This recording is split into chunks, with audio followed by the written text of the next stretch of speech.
The man froze as the video loaded. His hands trembled, his breath caught. On the screen, his toddler son, the same boy who hadn't smiled in months, was laughing, walking, and reaching out with his tiny arms. But not toward him. The boy was walking toward her. The nanny.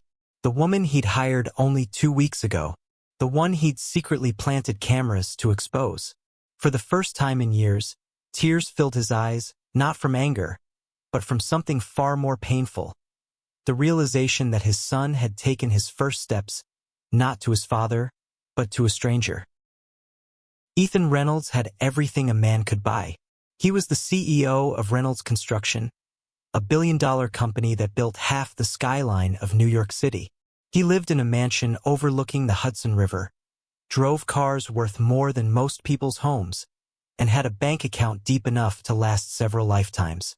But there was one thing Ethan's wealth couldn't buy: trust. A year ago, after a string of betrayals, Ethan had turned bitter and suspicious. He'd fired 5 housekeepers in 6 months. The first stole his late wife's jewelry. The second tried to sell photos of his son to a gossip magazine. The third bragged online about working for a billionaire and nearly caused a security breach. The others hadn't lasted long either. Now it was just Ethan and his 1-year-old son, Noah. Noah barely smiled. He hadn't yet taken his first step, and Ethan, though brilliant in business, was helpless when it came to fatherhood. He could negotiate million-dollar deals but couldn't figure out how to soothe a crying baby or change a diaper correctly. Then, one gray Monday morning, a new nanny arrived. Her name was Grace Miller. She showed up early, dressed simply, holding a small duffel bag and wearing a hopeful smile that, to Ethan, felt too perfect. "Good morning, Mr. Reynolds," she said softly, glancing around the marble-floored entryway. "This house is breathtaking. And this little one," she knelt to smile at Noah, "is absolutely adorable." Ethan frowned. No one was that cheerful without wanting something. "You'll start in the kitchen, then the living room," he said coldly. "Stay out of my office.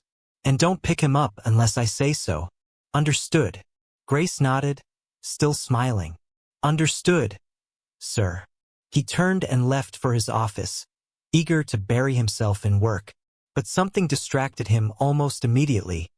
A sound he hadn't heard in months. Laughter. Tiny, genuine baby laughter echoing down the hallway.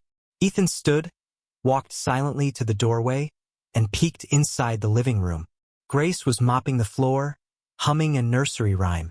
"Noah, little butterfly," she sang softly, "let's clap our hands, my little guy." And Noah, inside his playpen, was clapping, giggling uncontrollably. Ethan froze. His chest tightened. That laughter felt like sunlight through clouds.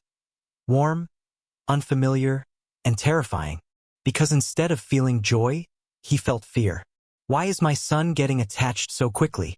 What does this woman want? That night, he made a phone call that would change everything. "I want cameras.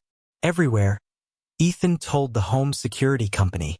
"Living room, kitchen, nursery, hallways, every corner of this house." "Sir," the technician hesitated. "You're asking for hidden cameras to record your employee. That's a legal gray area." Ethan's voice was sharp. "It's my house, my child, my decision. Do it." By the next evening, every room was wired. Ethan could watch Grace's every move from his phone. And he did, obsessively. For the first week, he saw nothing alarming. Grace cleaned, cooked, and talked to Noah like he was the center of the universe. She taught him to wave, to clap, to balance on his tiny feet. There were no secret phone calls, no stolen items, no strange visitors. Nothing. But then something happened that made Ethan's blood run cold. It was Thursday afternoon. Grace was dusting Ethan's office. She stopped at a framed photograph, an old family picture from the 1990s. Ethan as a child, his parents behind him, smiling at Christmas. Grace picked up the photo gently and whispered, not realizing she was being recorded, "You have your father's eyes and his kind heart." Ethan froze as he watched. What did she just say? His heart pounded. How could she possibly know his father? The next day brought an even deeper mystery. While giving Noah a bath, Grace whispered softly to the baby, "Your mommy was beautiful, sweetheart. And your grandpa? Your grandpa was the most generous man I ever knew. You'll grow up with his heart. I just know it." Ethan's world tilted. She was talking about his father. Who was this woman? And how did she know so much about his family? That night, after putting Noah to sleep, Ethan did something shameful. He went through Grace's belongings. Inside her bag, he found an old silver locket. When he opened it, he nearly dropped it. Inside was a photo of his father, James Reynolds, smiling and embracing a woman Ethan had never seen before. Ethan couldn't sleep. He spent the night replaying the footage, rewinding Grace's words, searching for clues. By morning, he had made a decision. When Noah was asleep that evening, he called Grace into his office. "Sit down," he said. She hesitated, confused by his cold tone. "Is something wrong, Mr. Reynolds?" "Let's skip the act," he snapped. "Who are you?" She blinked. I don't understand. You talk about my father as if you knew him. You have a locket with his picture. You tell my son things about my wife, about my family, like you were part of it. So I'll ask one more time. Who are you, really?" Her face went pale. "You went through my things?" "It's my house," he said sharply. "And the cameras." Her eyes widened. "You recorded me?" "It's my house," he repeated, quieter this time, but less certain. Grace's lips trembled. "I didn't come here to deceive you, Ethan." It was the first time she called him by his first name. "Then why are you here?" he demanded. She stood, walked to the window, and looked out at the dark garden. When she spoke, her voice was fragile. "Because I made a promise. To, actually.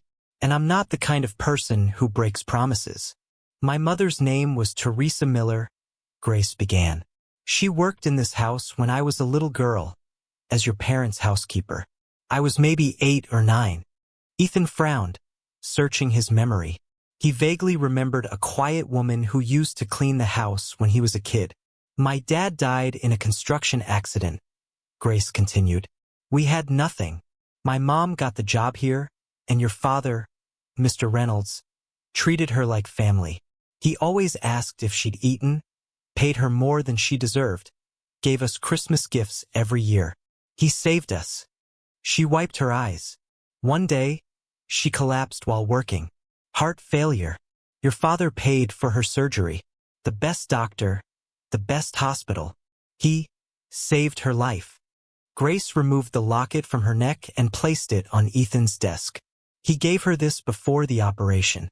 Said, 'Teresa, you're going to live. And when you do, remember, there are still good people in this world.'" Inside is the photo he took with her that day. Ethan opened it again. The faces made sense now. His father with Grace's mother, smiling like old friends. "My mom kept that locket her whole life," Grace whispered. "When she died 3 years ago, she made me promise that if I ever had the chance, I'd repay his kindness somehow." Ethan's throat tightened. "My father passed away 4 years ago," he murmured. "I know," Grace said softly. "That's why I couldn't repay him. But then, fate gave me another way." Grace took a deep breath. "I was working as a nurse's assistant in a clinic in Manhattan last year. That's where I met your wife, Sarah." Ethan's heart stopped. "You knew my wife?" Grace nodded slowly. "She was admitted for complications after giving birth. I was on duty when she went into emergency surgery. She was losing a lot of blood, Ethan. It was bad." Her voice cracked. Before they wheeled her into the operating room, she grabbed my hand. She said, "If I don't make it, please, someone has to take care of my baby." She looked terrified, but there was something peaceful in her eyes too. Grace wiped her tears. "After the surgery, she didn't make it. I checked her chart afterward. When I saw the last name, Reynolds, I asked if she was related to James Reynolds. The doctor said yes. She was his daughter-in-law. That's when I knew. She met Ethan's eyes. It was a sign.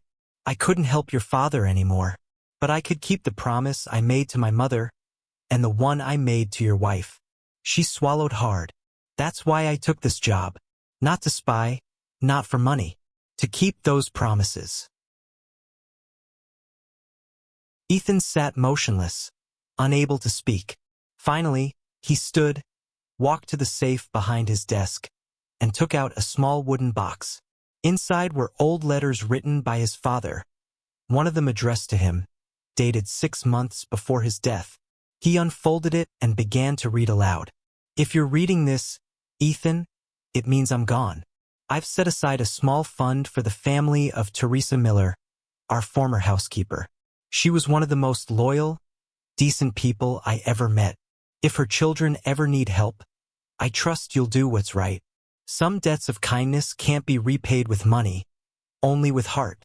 Ethan handed the letter to Grace. She read it, tears streaming down her face. I'm such a fool, he whispered. You came here to honor my father and my wife, and I treated you like a criminal. I installed cameras, searched your things, doubted every word you said. Grace shook her head. You were just protecting your son. There's nothing to forgive. But her kindness only made his guilt cut deeper. The next morning, Ethan ordered every camera removed from the house. Then he called Grace into his office again, but this time, his voice was gentle. I want to do what my father would have done, he said. Actually, no, what I should have done long ago. I want you to stay here, not as an employee, but as part of this family. Grace blinked in disbelief. What? I'm raising a little boy who adores you. Ethan continued. You've brought life back into this house. You've made me remember who I was before I let fear take over. So, I'd like you to stay. I'll increase your salary 5-fold, give you a better room, health insurance, whatever you need. But most importantly, you'll be Aunt Grace to Noah, someone he can always count on. Grace covered her mouth, tears spilling over. I don't know what to say. Just say yes. She laughed through her tears. Yes. 1,000 times yes. The Reynolds mansion is different now. Where once there was silence, now there's music and laughter. Ethan works less. He's learned how to make airplanes out of mashed potatoes, how to build blanket forts, how to turn bedtime into a game instead of a battle. Noah, now almost 2, runs through the hallways yelling, Auntie Grace. Grace still helps around the house, but she's no longer the help. She's family.